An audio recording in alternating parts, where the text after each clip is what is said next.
सातवां अधिकार, page number 253।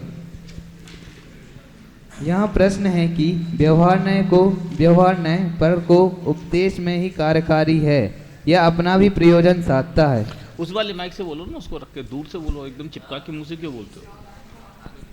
उसको चालू करो बस। यहाँ प्रश्न है कि माइक को थोड़ा दूर करो, मुंह से और दूर करो। तुम क्या समझते हो, ऐसा लगाने से ही आवाज आती है?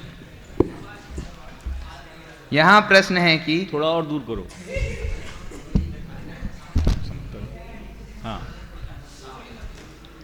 यहाँ प्रश्न है कि व्यवहार न्याय पर को उपदेश में ही कार्यकारी है या अपना भी प्रयोजन साधता है। समाधान, आप भी जब तक निश्चय न्याय से प्ररूपित वस्तु को ना पहचाने तब तक व्यवहार मार्ग से वस्तु का निश्चय करे। इसलिए निचली दशा में अपने को भी व्यवहार न्याय कार्यकारी है, परंतु व्यवहार को उपचार मात्र मानकर उसके द्वारा वस्तु को ठीक प्रकार समझे तब तो कार्यकारी हो। परंतु यदि निश्चयवत व्यवहार को भी सत्यभूत मानकर वस्तु इस प्रकार ही है ऐसा श्रद्धान करे तो उल्टा अकार्यकारी हो जाए। माने व्यवहार ने जिस प्रकार दूसरों के लिए उपादेय है, उपयोगी है, वैसे खुद के लिए भी उपयोगी है। दूसरों के लिए कैसे उपयोगी था कि तत्व ज्ञान वस्तु को समझाने के लिए, तो जिस प्रकार वो दूसरों को भी भेद करके वस्तु समझ में आती है, उसी प्रकार स्वयं को भी निचली भूमिका में व्यवहार ने कार्यकारी है। ठीक है, चलो। यही पुरुषार्थ सिद्धियोपाय में कहा है, अबुधस्य बोधनार्थम मुनीश्वरादेशयन्त्यभूतार्थम व्यवहारमेव केवल मवैति यस्तस्य देशना नास्ति माणवक एव सिंहो यथा भवत्यन्वीत सिंहस्य व्यवहार एव हि तथा निश्चयताम यात्यनिश्चयज्ञस्य। अर्थ, मुनिराज अज्ञानी को समझाने के लिए असत्यार्थ जो व्यवहार न्याय उसका उपदेश देते हैं, जो केवल व्यवहार ही को जानता है। आप ध्यान रखना, जब जब व्यवहार न्याय को असत्यार्थ कहा जाता है तो व्यवहार न्याय को जो असत्यार्थ कहा गया है वो सिर्फ निश्चय की अपेक्षा सत्यार्थ कहा गया है। अगर आप व्यवहार न्याय को व्यवहार न्याय से देखोगे तो वो उसका स्वरूप है। अभेद में भेद करके कहना ये व्यवहार का स्वरूप है, तो सत्यार्थ है क्या? सत्यार्थ है। व्यवहार की अपेक्षा से सत्यार्थ है ना। हमारे दिमाग में क्या फीड हो गया है कि व्यवहार ने झूठा लाल और निश्चय ने सच्चा लाल। बात तो ऐसा ही है, लेकिन इसके बावजूद भी व्यवहार के सांचे में तो सच्चा लाल है कि नहीं है।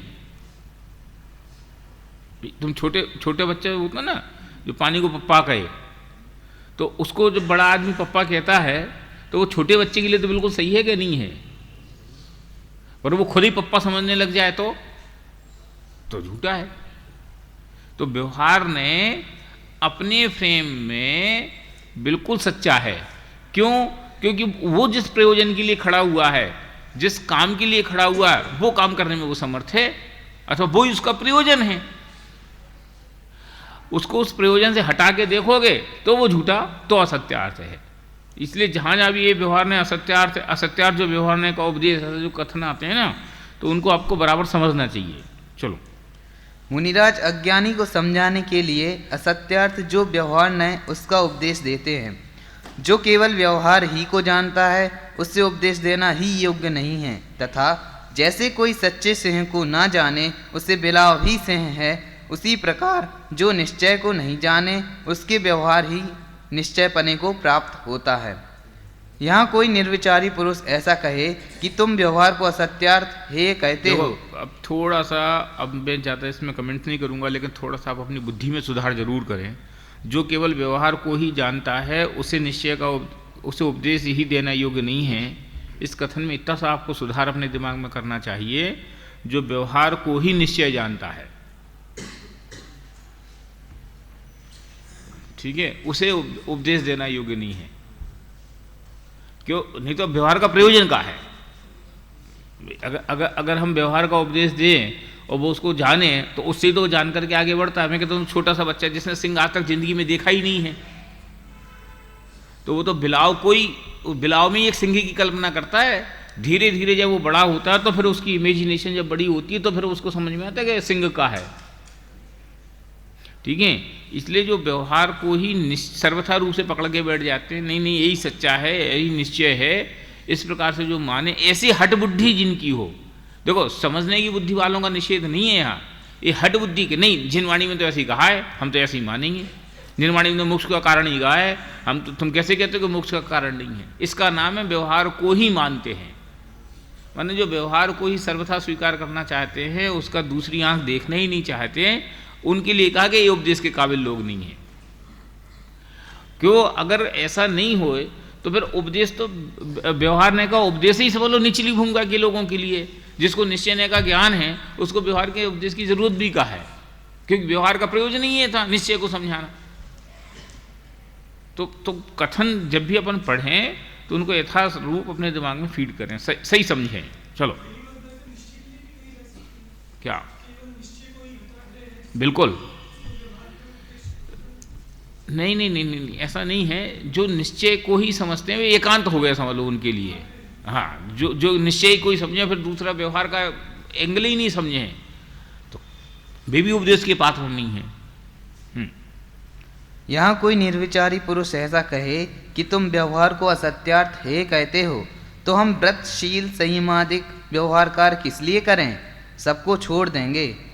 देखो यह प्रश्न है जिसकी चर्चा अपन 2 दिन से लगातार कर रहे हैं। चलो, उससे कहते हैं कि कुछ व्रतशील संयमादिक का नाम व्यवहार नहीं है, इनको मोक्ष मार्ग मानना व्यवहार है, उसे छोड़ दें और ऐसा श्रद्धान कर कि इनको तो बाह्य सहकारी जानकर उपचार से मोक्ष मार्ग कहा है, यह तो पर द्रव्याश्रित हैं, तथा सच्चा मोक्ष मार्ग वीतराग भाव है, वह स्वद्रव्याश्रित है।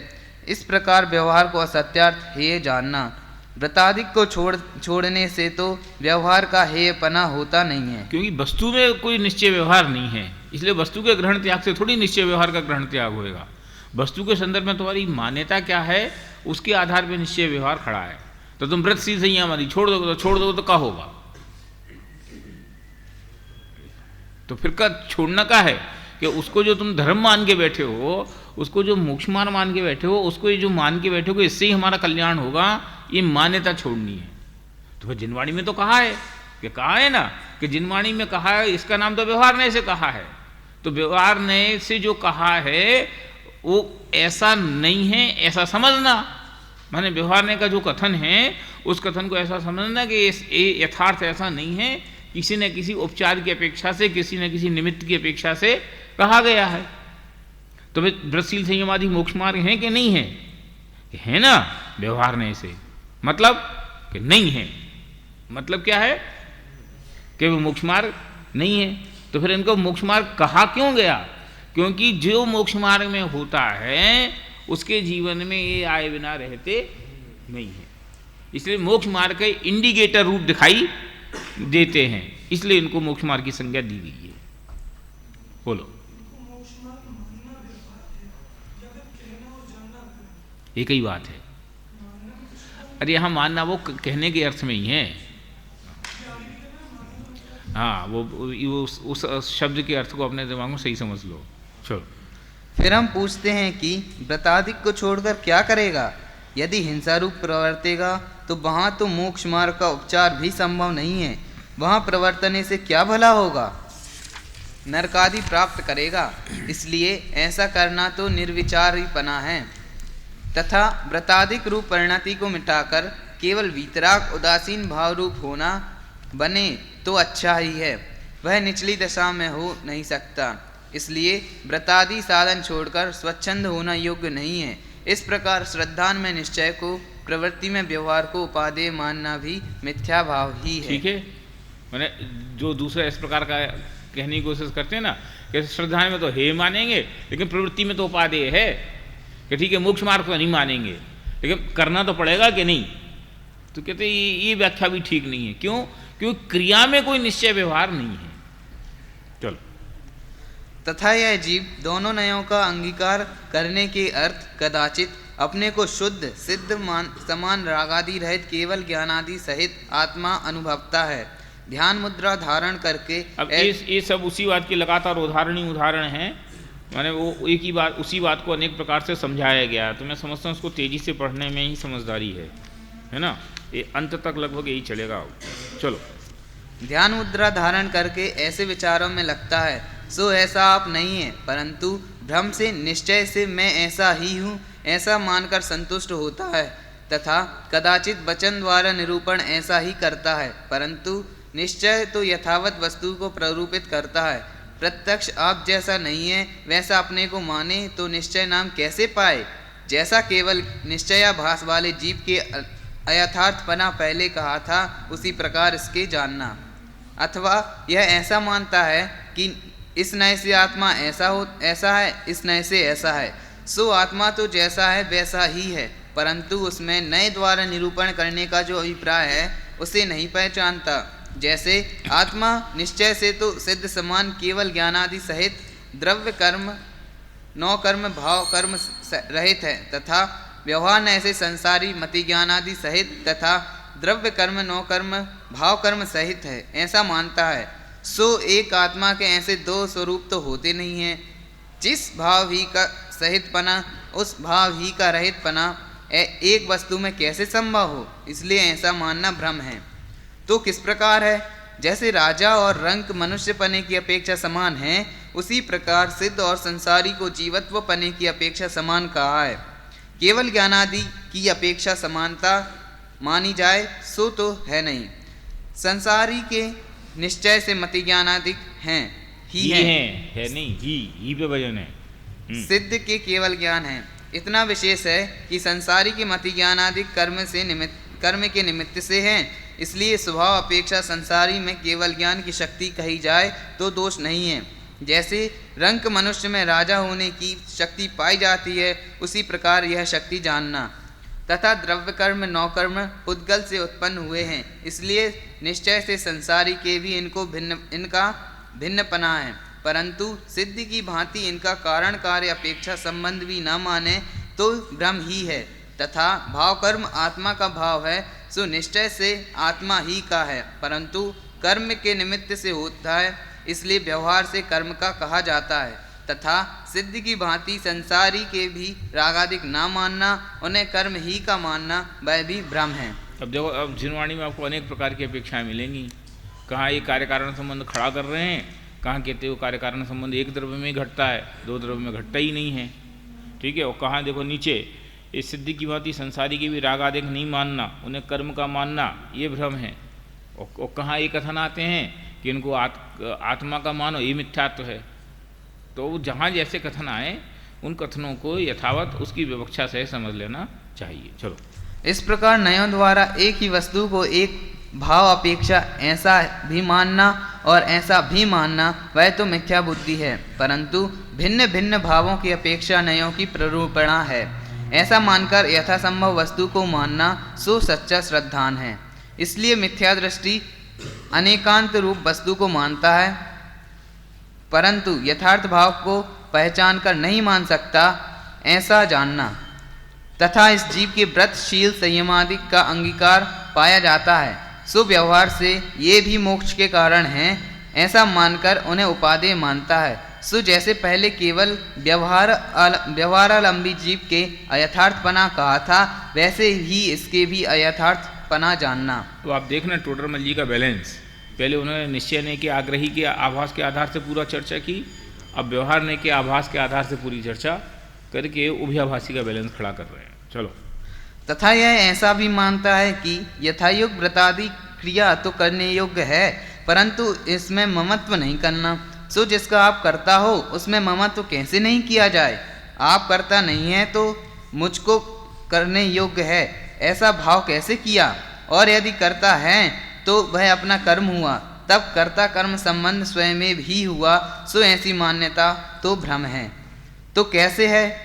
बाह्य व्रतादिक हैं, वे तो शरीरादिक परद्रव्य के आश्रित हैं। परद्रव्य आपका कर्ता है नहीं, इसलिए उसमें कर्तृत्व बुद्धि भी करना नहीं करना और भाममत्व भी नहीं करना, तथा व्रतादिक में ग्रहण त्याग रूप अपना शुभोपयोग हो, वह अपने आश्रित है, उसका आप करता है, इसलिए उसमें कर्तृत्व बुद्धि भी मानना और भाममत्व भी करना, परंतु इस शुभोपयोग को बंध का कारण ही जानना, मोक्ष का कारण नहीं जानना, क्योंकि बंध और मोक्ष के तो प्रतिपक्षी पना है। इसलिए एक ही भाव पुण्य बंध का भी कारण हो और मोक्ष का भी कारण हो, ऐसा मानना भ्रम है। इसलिए व्रत अव्रत दोनों विकल्प रहित, जहाँ परद्रव्य के ग्रहण त्याग का कुछ प्रयोजन नहीं है, ऐसा उदासीन वीतराग शुद्धोपयोग वही मोक्ष मार्ग है। तथा निचली दशा में कितने ही जीवों के शुभोपयोग और शुद्धोपयोग का युक्त पना पाया जाता है, इसलिए उपचार से व्रतादि शुभोपयोग को मोक्ष मार्ग कहा जाता है। वस्तु का विचार करने पर शुभोपयोग मोक्ष का घातक ही है, क्योंकि बंध का कारण वह ही मोक्ष का घातक है, ऐसा श्रद्धान करना। इस प्रकार शुद्धोपयोग को उपादेय मानकर उसका उपाय करना और शुभोपयोग अशुभोपयोग को हे जानकर उनके त्याग का उपाय करना। जहाँ शुद्धोपयोग ना हो सके वहाँ अशुभोपयोग को छोड़कर शुभ में ही प्रवर्तन करना, क्योंकि शुभोपयोग की अपेक्षा अशुभोपयोग में अशुद्धता अधिक है, तथा शुद्धोपयोग हो तब तो परद्रव्य का साक्षीभूत ही रहता है, वहाँ तो कुछ परद्रव्य का प्रयोजन ही नहीं है। शुभोपयोग हो वहाँ बाह्य व्रतादिक की प्रवृत्ति होती है और अशुभोपयोग हो वहाँ बाह्य अव्रतादिक की प्रवृत्ति होती है, क्योंकि अशुद्धोपयोग और परद्रव्य की प्रवृत्ति के निमित्त नैमित्तिक संबंध पाया जाता है, तथा पहले अशुभोपयोग छूटकर शुभोपयोग हो, फिर शुभोपयोग छूटकर शुद्धोपयोग हो, ऐसी क्रम परिपाटी है। तथा कोई ऐसा माने कि शुभोपयोग है सो शुद्धोपयोग का कारण है, सो जैसे अशुभोपयोग छूटकर शुभोपयोग होता है, वैसे शुभोपयोग छूटकर शुद्धोपयोग होता है। ऐसा ही कार्य कारण पना हो तो शुभोपयोग का कारण अशुभोपयोग ठहरे, अथवा द्रव्यलिंगी के शुभोपयोग तो उत्कृष्ट होता है, शुद्धोपयोग होता ही नहीं, इसलिए परमार्थ से इनके कारण कारपना है नहीं। जैसे रोगी को बहुत रोग था, पश्चात अल्प रोग रहा, तो वह अल्प रोग तो निरोग होने का कारण है नहीं। इतना है कि अल्प रोग रहने पर निरोग होने का उपाय करे तो हो जाए, परंतु यदि अल्प रोग को ही भला जानकर उसको रखने का यत्न करे तो निरोग कैसे हो। उसी प्रकार कषाय के तीव्र कषाय रूप अशुभोपयोग था, पश्चात मंद कषाय रूप शुभोपयोग हुआ, तो वह शुभोपयोग तो नहीं कषाय शुद्धोपयोग होने का कारण है नहीं। इतना है कि शुभोपयोग होने पर शुद्धोपयोग का यत्न करे तो हो जाए, परंतु यदि शुभोपयोग को ही भला जानकर उसका साधन किया करे तो शुद्धोपयोग कैसे हो। इसलिए मिथ्या दृष्टि का शुभोपयोग तो शुद्धोपयोग का कारण है नहीं। सम्यक दृष्टि को शुभोपयोग होने पर निकट शुद्धोपयोग प्राप्त हो, ऐसी मुख्यता से कहीं शुभोपयोग को शुद्धोपयोग का कारण भी कहते हैं, ऐसा जानना। ये देखो बहुत बैलेंस इस बात का बनाया गया है। सामान्यतः अपनी बुद्धि में क्या होता है कि जो मंद कषाय का परिणाम है ना, इससे ही शुद्धोपयोग का साधन निकलेगा, और ऐसा जान करके हम आसक्ति पूर्वक इन्वॉल्व होते हैं, जबकि वस्तुस्थिति ऐसी नहीं है। शुभोपयोग शुभोपयोग का कारण है, शुद्धोपयोग शुद्धोपयोग का कारण है। जब दो चीज़ें अलग अलग हैं तो उन दोनों के कार्य भी अलग अलग हैं, तो फिर तो शुभोपयोग से शुद्धोपयोग हो जाएगा। शुभोपयोग को शुद्धोपयोग का कारण क्यों कहा? सिर्फ उसकी इतनी ही विवक्षा है कि उसके होने पर ये चीज़ खड़ी हो पाती है, बस, और कुछ नहीं। तो ये होने से वो हो जाएगा कि अगर आप उसका पुरुषार्थ करोगे तो वो होएगा, इसका पुरुषार्थ करोगे तो ये होएगा। हम इस बात को समझ लीजिए, जो टर्निंग पॉइंट है ना, इसको भूल जाते हैं, स्किप कर जाते हैं। हम क्या समझते हैं कि पूजन करते करते, व्रतादिक करते करते, शील संयम आदि करते करते शुद्धोपयोग की साधना होगी। शुद्धोपयोग की साधना बिल्कुल जुदी है। तो वो शुद्धोपयोग की साधना क्या है? कि शुद्धोपयोग की साधना क्या है? कि अपनी आत्मा की पहचान ये शुद्धोपयोग की साधना है, बस। समझ लो, अगर इसको टोडरमल की भाषा में कहो तो तत्व निर्णय करना ये शुद्धोपयोग की साधना है, और बाकी फिर वो अपने आप जो होगा वो वैसा होगा। फिर उसके लिए कोई व्यक्त पुरुषार्थ नहीं कहा गया। तो फिर ये क्या है कि बस ये होता है तो फिर आपको ये इच्छा जगती है कि मैं अपनी आत्मा का ध्यान करने की कोशिश करूं, कि मैं शुद्धोपयोग में जाने की कोशिश करूं। इतना ही इसका उपचार है, इसको मोक्ष मार्ग कहने का प्रयोजन ही इतना है। तो फिर शुभोपयोग को मोक्ष मार्ग क्यों कहा कि शुभोपयोग से शुद्धोपयोग हो जाएगा? कि हो जाएगा, पर शुभोपयोग से शुद्धोपयोग हो जाएगा कथन का अर्थ इतना है कि वो कुछ लेता देता नहीं है। वो हम का समझते हैं कि शुभोपयोग के कारण शुद्धोपयोग होगा, और इसलिए शुभोपयोग की क्रियाओं में आसक्तिपूर्वक इन्वॉल्व होते हैं। ये भेद हम बिल्कुल बराबर समझना चाहिए। क्यों? बंधन के कारण से छूटने के कारण कैसे पैदा हो सकते हैं। इसमें वो बुखार का उदाहरण बहुत बढ़िया दिया कि जो समझ लो पहले तेज बुखार था और मंद बुखार हो गया, तो मंद बुखार से निरोगी कैसे होएगा? कि ऐसी पहले अशुभोपयोग था तीव्र कषाय का, और अब शुभोपयोग हो गया मंद कषाय का, तो कषाय के परिणाम से वीतरागता कैसे फलेगी? सिर्फ इतना कि उस परिणाम में रह करके कोई आदमी पुरुषार्थ करे तो शुद्धोपयोग का साधन होता है, इससे ज्यादा कुछ नहीं। इतनी समझ लो, अगर मैं अपनी उसमें कहूँ इतनी वैल्यू है, उसको थोड़ी खराब भाषा में तो इतनी औकात है। और हमारे चित्त में वो शुभोपयोग पूरा धर्म के रूप में बैठ करके उसकी कोई खंडन की बात करे तो हमें चित्त में एकदम उग्रता आती है। तो फिर करना क्या नहीं करना? फिर ये प्रश्न गलत खड़ा हो गया कि करना और नहीं करना ये तुम अपनी भूमिका से निर्णय करो, कि तुम अगर ऊपर की ओर जाते हो तो नहीं करना, और नीचे की ओर जाते हो तो उपाय क्या है? तो फिर ये धर्म है कि नहीं है? कि है ना, कि ऊपर जाने के लिए सहयोगी है इसलिए धर्म है। तो फिर अधर्म है कि नहीं है? कि हाँ ऊपर जाने से रोक लेता है इसलिए अधर्म है। तुम उसमें संतुष्ट हो गए, इसके इससे ही मोक्ष मार्ग हो गया ऐसा मान करके उसमें संतुष्ट हो गए तो यह अधर्म हो गया। यही सबसे बड़ा मिथ्यात्व हो गया, यही सबसे बड़ा तो धर्म हो गया।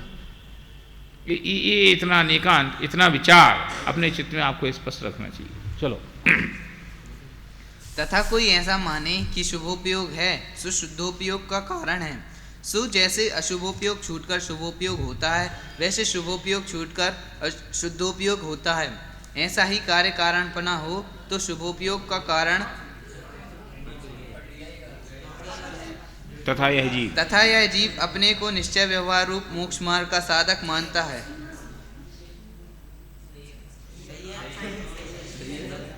तथा यह जीव अपने को निश्चय व्यवहार रूप मोक्ष मार्ग का साधक मानता है। वहाँ पूर्वोक्त प्रकार से आत्मा को शुद्ध माना तो सम्यक दर्शन हुआ, वैसा ही जाना सो सम्यक ज्ञान हुआ, वैसा ही विचार में परिवर्तन किया सो सम्यक चारित्र हुआ। इस प्रकार तो अपने को निश्चय रत्नात्रय हुआ मानता है, परंतु मैं प्रत्यक्ष अशुद्ध सो शुद्ध कैसे मानता जानता विचारता हूँ इत्यादि विवेक रहित भ्रम से संतुष्ट होता है। तथा अरहंतादि के सिवा अन्य देवादिक को नहीं मानता। वह जैन शास्त्रानुसार जीवादिक के ये ऊपर जो है ना ये निश्चयाभासी के संदर्भ में जो लिखा ना पूर्वोक्त प्रकार से अपने आत्मा को मानता है, ये निश्चयाभासी की अपेक्षा से, और फिर नीचे अब जो आया ये व्यवहाराभासी की अपेक्षा से। तथा अरिहंत आदि के सिवा अन्य देवादि को नहीं मानता। वह जैन शास्त्रानुसार जीवादि के भेद सीख लिए हैं उन्हीं को मानता है, औरों को नहीं मानता। वह तो सम्यक दर्शन हुआ तथा जैन शास्त्रों के अभ्यास में बहुत प्रवर्तता है सो सम्यक ज्ञान हुआ, तथा व्रतादि रूप क्रियाओं में प्रवर्तता है सो सम्यक चारित्र हुआ। इस प्रकार व्यवहार रत्नात्रय हुआ मानता है, परंतु व्यवहार तो उपचार का नाम है, सो उपचार भी तो तब बनता है जब सत्यभूत निश्चय रत्नात्रय के कारणादिक हों। जिस प्रकार निश्चय रत्नात्रय सद जाए उसी प्रकार इन्हें साधे तो व्यवहारपना भी संभव हो, परंतु इसे तो सत्यभूत निश्चय रत्नात्रय की पहचान ही नहीं हुई नहीं, तो यह इस प्रकार कैसे साध सकेगा? आज्ञानुसार हुआ देखा देखी साधन करता है, इसलिए इसके निश्चय व्यवहार मोक्ष मार्ग नहीं हुआ। निश्चय व्यवहार मोक्ष मार्ग का आगे निरूपण करेंगे, उसका साधन होने पर ही मोक्ष मार्ग होगा। इस प्रकार यह जीव निश्चयाभास को मानता जानता है, परंतु व्यवहार साधन को भी भला जानता है। इसलिए स्वच्छ अशुभ रूप नहीं प्रवर्तता है, व्रताधिक शुद्धोपयोग रूप प्रवर्तता है। इसलिए अंतिम ग्राव्य पर्यंत पद को प्राप्त करता है। तथा यदि निश्चयाभास की प्रबलता से अशुभ रूप प्रवृत्ति हो जाए तो कुगति में भी गमन होता है, परिणामों के अनुसार फल प्राप्त करता है, परंतु संसार का ही भोगता रहता है। सच्चा मोक्ष मार्ग पाए बिना सिद्ध पद को नहीं प्राप्त करता है। इस प्रकार निश्चयाभास व्यवहाराभास दोनों के अवलंबी मिथ्या दृष्टियों का निरूपण किया। चलो अगला।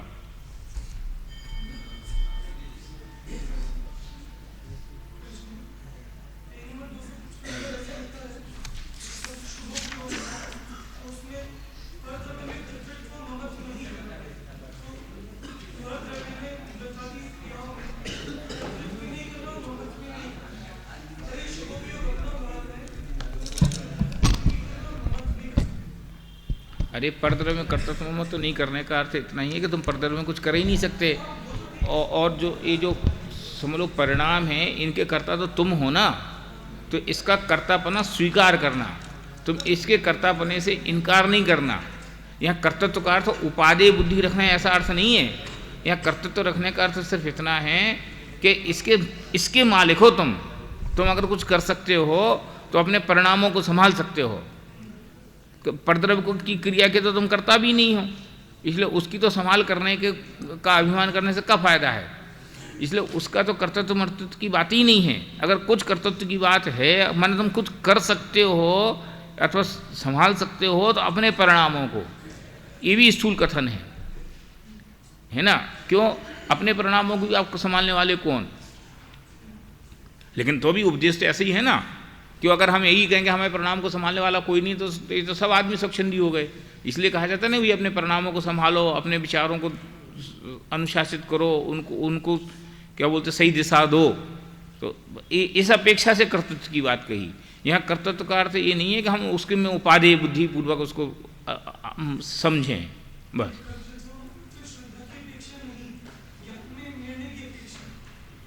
श्रद्धा और न श्रद्धा का सवाल कहाँ खड़ा हो गया?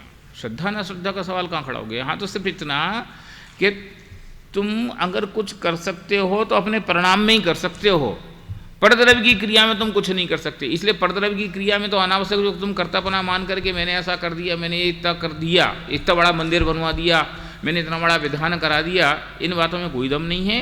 तुमने अगर कुछ किया ही है तो मंदिर बनाने का परिणाम किया है, तुमने अगर कुछ किया है तो विधान कराने का परिणाम किया है। तो इतना कर्तव्य ही है अगर है तो। सम्यक्त सन्मुख मिथ्या दृष्टि।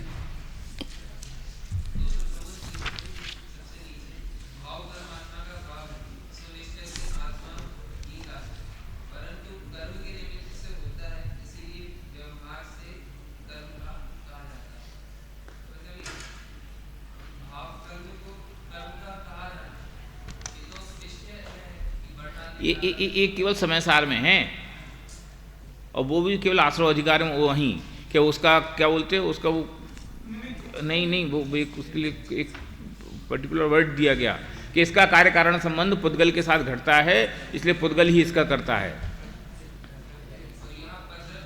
लेकिन यहाँ ऐसा है, यहाँ इस कथन का अर्थ इतना है कि वो भाव कर्म रूप जो परिणमित हो रहा है वो कौन हो रहा है? क्रोध रूप कौन परिणमित हो रहा है? यह परिणमति से करता कि वो खुद आत्मा परिणमित हो रहा है, कोई दूसरा आदमी परिणमित नहीं हो रहा है। इसलिए भाव कर्म निश्चय से आत्मा की परिणति है, और उसको कर्म के उदय से कहना ये व्यवहार कथन है। यहाँ ये विवक्षा है। सम्यक्त सन्मुख मिथ्या दृष्टि।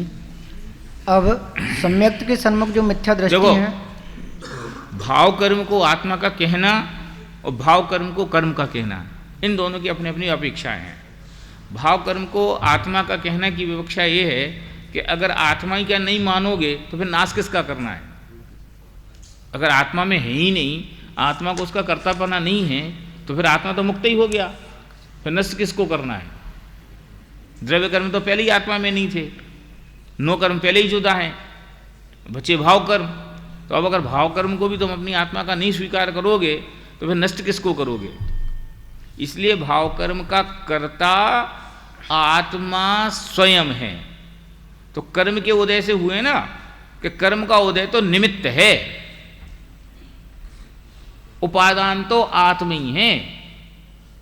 माने उसकी पूरी 100% जिम्मेवारी अगर किसी की है तो वो आत्मा की है। ठीक है।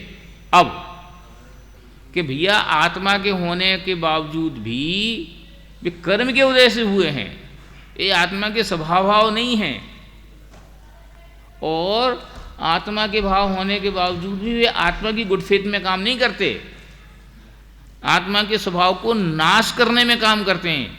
इसलिए ऐसी संतान को अपनी कहने से क्या फायदा जो तुम्हें उपयोगी ना हो, इसलिए आत्मा के नहीं है। क्यों? इनकी यारी तो कर्म के उदय के साथ है। जैसा कर्म का उदय होता है ऐसे आत्मा के परिणाम होते हैं। तो ऐसा कहो जैसे आत्मा के परिणाम होते हैं वैसा सामने कर्म का उदय खड़ा रहता है। इसलिए तो कर्म के उदय के हिसाब से चलते हैं। इसलिए इनको अपने मानने से क्या फायदा, इनको तो बाहर फेंको, इनको तो कर्म के मान करके तुम निष्कर्म हो जाओ। क्यों? अगर ये आत्मा के मानोगे तो आत्मा तो त्रिकाल है, लेकिन ये तो त्रिकाल नहीं है। तो फिर जो आत्मा की, हम तो आत्मा का उसको कहते हैं जो सदाकाल रहे। तो आत्मा के साथ जो सदाकाल वस्तु रहती वो मेरी, और जो वस्तु सदाकाल नहीं रहती आने जाने वाली है वो मेरी नहीं। इसलिए ना तो ये विकारी पर्याय मेरी, और ना ये समझ लो वीतराग पर्याय रूप जो समझ लो केवल ज्ञान की परिणति वो भी मेरी नहीं। इस अपेक्षा से उसका निषेध किया गया।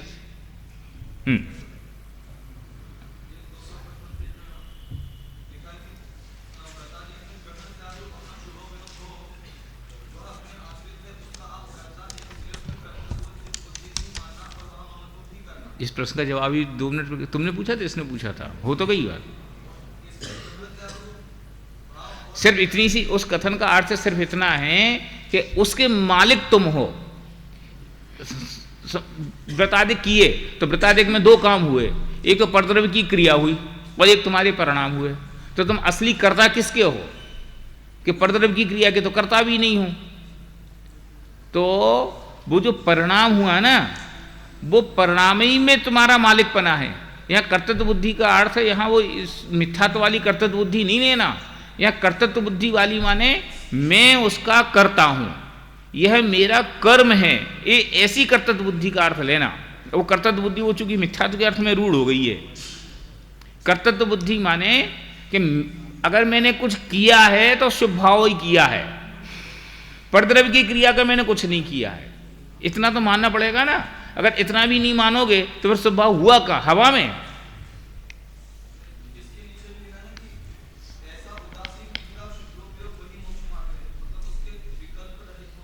हाँ, कौन से पेज पे कह रहे हो, कहाँ पे?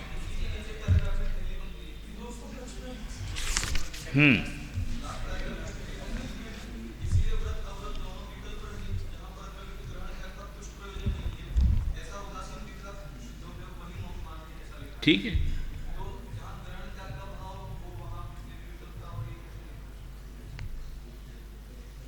अरे कहाँ लिखा है? व्रत अव्रत रहित विकल्प रहित जहाँ परद्रव्य के ग्रहण त्याग का कुछ प्रयोजन नहीं, माने सब चीज़ के परिणाम से हट गया तो वो शुद्धोपयोग रूप जो वीतराग दशा है वो मोक्ष मार्ग है।